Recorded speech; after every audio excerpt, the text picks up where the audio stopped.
What's going on, everybody? Aiden from Birds vs. Boys here, and the time has come. It feels like we've been putting together a 4-month long Sudoku puzzle, and there's just a few numbers to go. It is NFL Draft Day.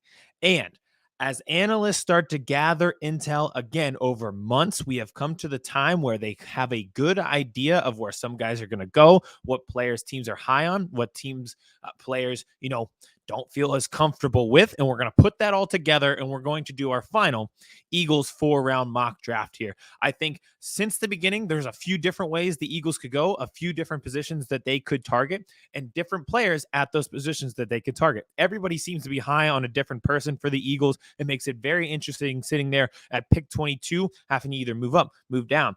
A lot of people thinking Howie Roseman's not going to stay at pick 22, and that makes sense. I think only 3 times since he's been GM, he's not made a trade. It was Nelson Aguilar, it was Jalen Reagor, it was Lane Johnson, and at that time they had pick 4. So in this situation, let's get into it. 4-round mock draft. We'll start with round 1, and it was very interesting how this played out, and I think some of it is accurate. We'll just go through the picks here because it plays into what I'm doing with the Eagles. So you can see here, Liatu Latu, I think, is very interesting because a lot of teams like him. He was the most productive edge rusher in college football. He was the most polished edge rusher prospect that there is. He was also medically retired because of a neck injury at Washington before he transferred to UCLA. So him going top 10 is very interesting. I think it resets the board a little bit. But right here, you can see 12 and 13. The Rams traded up for Terrion Arnold, and Quinyon Mitchell was taken at 12. Now, would the Rams trade up for a corner? I don't know. But at the same time, I do think that these corners could go 12, 13, and in that range, maybe not those teams specifically. And then what do the Eagles do? J.C. Latham is off the board. The top 2 corners are off the board. It's 2 positions that they have coveted. It's tackle or offensive line because Latham can play guard and tackle. And those 2 top corners off the board. So what do the Eagles do? You're sitting here and you've got a few guys that they've been interested in and took top 30 visits with still on the board. Talise Fuaga, the tackle from Morgan State, who can also play guard. Troy Fatanu, the offensive tackle from Washington, who can also play guard. They're both there right now. But you look at this right here. I think the Seahawks probably need offensive line. We've seen Fatanu mock to them a bunch staying in Washington. The Bengals, I think, have need offensive line Joe Burrow's entire career. It just never changes. Interior offensive line for the Steelers, I had a report they see Fatanu as a center. So all of those teams need offensive line help. And the Eagles are sitting back here at 22. So what I did is made a trade with the Colts for pick 15 so they could move up for one of those tackle prospects, Fuaga or Fatanu. I gave up pick 53 to do it, and we swapped first-round picks with the Colts. So we're going to resume this draft right here, and I'm going to tell you who I would like to take. And we're going to reject these trades real quick because we just made our trade. I am going to go with Troy Fatanu. So to get into a little bit as this kind of plays out on your screen here with this final draft, I like Fatanu over Talise Fuaga, but I've seen multiple mock drafts, including Daniel Jeremiah, including Dane Brugler, who said they see the Eagles moving up for Fuaga. And I get that.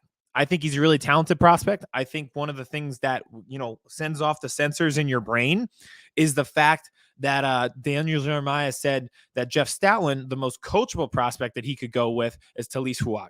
So if your all-world offensive line coach really likes this Fuaga kid, it's hard not to want to do something that would, satisfy him and a prospect that he thinks he could coach up. Both of those guys would probably start at right guard and then move to right tackle as Lane Johnson, retires. He's going to be 34 during this season.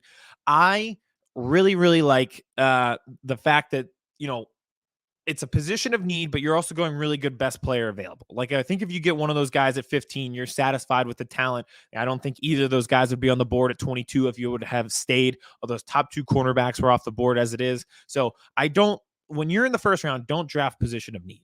It just happens that those guys will fill a position of need and a position of need down the line, and they can make an immediate impact, and you're getting the talented guy. So it's kind of just trading up for one of those guys satisfies everything. Now, right here, again, I traded pick 53, so it makes it a little bit less interesting in the second round. Is this fair? Is this a good strategy? TBD. To be determined. I kind of like the fact that we had 2 first round picks and could kind of play with those a little bit and kind of build up the depth for a team here that, we talked about. They still need corner, they still need linebacker, they need everything like that. So I'm just going to reject the trades here. We're going to go no trades for the rest of this. I did like some of these. Let's take a look at some of the things that happened right before here. Chop Robinson falling all the way to 43 is interesting. Cooper DeJean fell all the way to 41. Max Melton off the board at 40, I think hurts the Eagles. He took a local visit. It doesn't count as your top 30 visit because he's local at Rutgers, but it is a prospect that I've seen to him a lot. Adisa Isaac going off the board there at 56 feels right. Jalen Polk is someone that I saw mocked to the Eagles as well. So let's get into it. We only have 1 second round pick, so we got to make it count here. And who should we go with? I think there's somebody that I like. We'll see where he's at and if he fell off the board quite yet. Let's go to the linebacker here. Everyone got on me recently on the previous mock draft that I had done because I didn't go linebacker. I'm going to satisfy those needs right now. I have said this since the beginning, since the end of the season. The Eagles have been able to adapt recently and change their strategies and change their ways if something is not working. They were going with upside potential. It led them to Jalen Reagor over some more obvious picks when they go on production on teams that were championship level and playing at the highest level of college football. They changed that. That's how they ended up with Devontae Smith. That's how they ended up with Leonard Dickerson. Another thing that they've emphasized lately is athleticism. So I know with that hint, you're thinking I'm going with Edgerrin Cooper.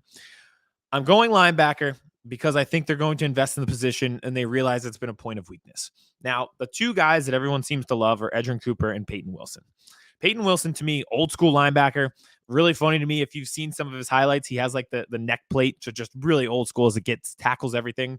This is a guy, though, significant injury history, 24 years old, just doesn't feel like a prospect that the Eagles have been on lately. Edgerrin Cooper, athletic freak, plays sideline to sideline really well, gets lost in coverage a little bit. And if you watch the Eagles a year ago, lost is actually a great word to describe everybody on the defense. So, he would fit right in. But I still think he's a phenomenal prospect. If I'm passing on him and people are going to kill me for it in the comments, I know, I'm sorry. I do like Edgerrin Cooper. They talked to him at the Senior Bowl. He took a top 30 visit with the Eagles. I'm sorry. I think he's really good. But the guy I'd like here is Junior Colson. So let's talk about it. Tackling machine right there in the middle of that Michigan defense that was so good. And again, going back to the championship level players, look at who they've drafted recently. They're getting the best players from the best teams. They went and got Alabama guys. They went and got Georgia guys. Why? Because these guys are playing at the most elite level that you can play at and producing at the most elite level that you can play at. Junior Colson, the linebacker from Michigan, satisfies that as well. And he satisfies a position of need. I think he's just, again, a tackling machine right there in the middle. Doesn't have the injury history that Peyton Wilson has. I love Edgerrin Cooper, but I think Colson, reads the field a little bit better than he does. So at pick 50, I'm going to go with Junior Colson. I know he's the 7th ranked pick here, but in mock drafts that I've seen, he is not lasting to 70. So we'll take him right here.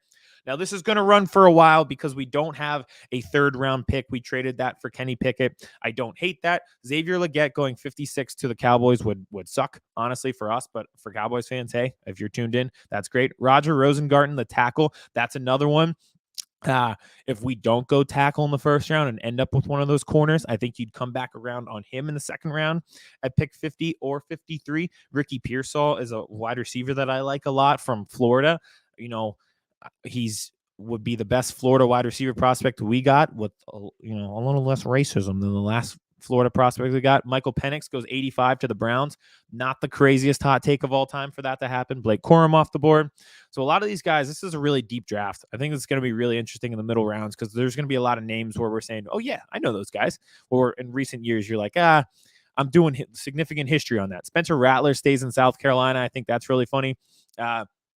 Just a interesting quarterback draft because we talked about this the other day. The best case scenario for the Eagles is for 6 cornerbacks to go off the board before they pick at 22 or move up. All right. We're at pick 120 here. Again, I'm going to reject the trades just for the sake of time, and we did one there in the 1st round. I'll tell you what, though. Stackpiling picks like this with the Texans moving back 3 picks and picking up pick 189 after you just gave up one of the 2nd rounds, I don't hate, and you didn't have a 3rd round pick. I don't hate that strategy at all. I think I'd actually like that a lot. So for the sake of time, I will reject this one, but that's the type of trade that Howie Roseman would make. So I really like that a lot. All right, let's go back to all. We don't need another linebacker. We can barely get one. Let's be honest with ourselves here. So let's just go through some things. We've got our linebacker. We've got our offensive guard / offensive tackle. So what do we got here that we like? People are going to kill me if I don't go corner here, right? They're going to kill me if I don't go corner. At the same time, you're looking at pick 120. It's like, who would you like aside from Kyrie Jackson out of Oregon? That's the only guy I see here that you'd say, like, oh, yeah, I definitely want him. So let's look around a little bit. What do we got on offense? Because I think wide receiver 3 is actually something that people need to take a look at here as well. Jamari Thrash, the wide receiver from Louisville. I think that could definitely be something that they could look into. Here's what I'm going to do. I think people are going to hate this too. People always seem to hate the tight end thing, but, we'll see. CJ Uzoma is only here for 1 year. Dallas Goedert is 27 years old or 28 years old. It's around the same time that they traded Zach Ertz. He was 29 when they traded him. So they have a backup plan for the short term at tight end. Do they have a long-term plan? Probably not. I could see them drafting a prospect at tight end that people, he may not be a right away impact player with CJ Uzomah on the roster, and Dallas Goedert's obviously awesome, but Goedert's been injured twice in the past 2 years, broke his arm this year, missed 4 games. So tight end still, once he goes down, becomes a position where you're like, we're not getting any value out of that. Remember when he got hurt and they were just getting nothing out of Jack Stoll and Grant Calcaterra this past year? Let's change that. I'm going to go with Cade Stover, the Ohio State tight end.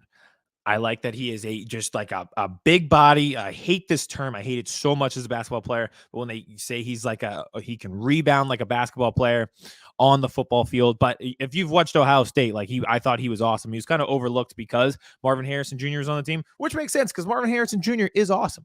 But I do think the need for tight end kind of sneaks up on them a little bit. And I just like that he's just like a big body, go up, get the ball, just play basketball on a football field. Again, I hate that term. I can't believe I've become the guy who's using the basketball analogy in football, but it does make sense to Stover. I like him a lot. I've liked him over the years at Ohio State. So here's the draft. Again, we traded pick 53. That's why you're not seeing it here. And they traded their 3rd round pick for Kenny Pickett. So you're only seeing 3 guys. Troy Fatanu traded up to pick 15 to get him. Starts at guard, eventually moves to tackle. Just an absolute mauler. Junior Colson, I want winners on the team. Best players, best teams. Junior Colson, the linebacker from Michigan. And hey, everybody, I satisfied the linebacker need. So hopefully that's helpful to everybody. And then pick 120, Cade Stover, the tight end. Everyone's going to say, where's the corner? Where's the corner?